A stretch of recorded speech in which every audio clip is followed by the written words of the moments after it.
हे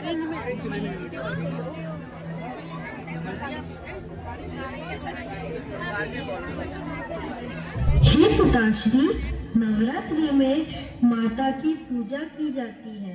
माता को तरह तरह के व्यंजन और भोग चढ़ाए जाते हैं। मुझे यह जानना है कि माता की नवरात्रि में माता के 9 रूपों की पूजा क्यों की जाती है। यह 9 स्वरूप कौन से हैं और यह स्वरूपों का मतलब क्या है?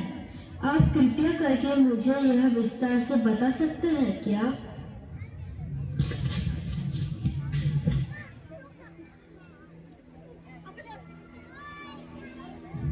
अवश्य वत्स। समय के प्रारंभ में परब्रह्म के 2 भाग हुए, पुरुष और प्रकृति। पुरुष ने अपने आप को 3 भागों में विभाजित किया।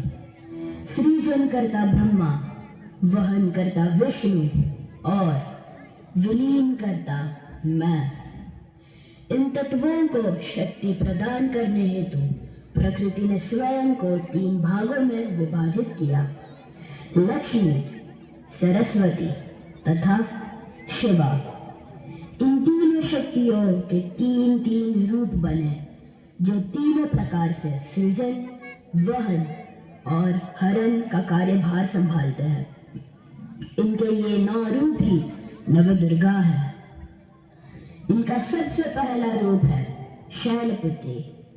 शैलपुत्री अर्थात राज हिमावत की पुत्री, और इसी कारणवश इन्हें शारदा के नाम से भी जाना जाता है। उनका स्वरूप शांत, सुशील और दिव्य है, जिसके एक हाथ में त्रिशूल और दूसरे में कमल का फूल सुशोभित है।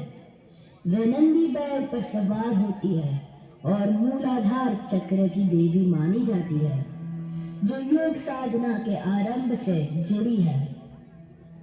इनका दूसरा रूप है ब्रह्मचारिणी।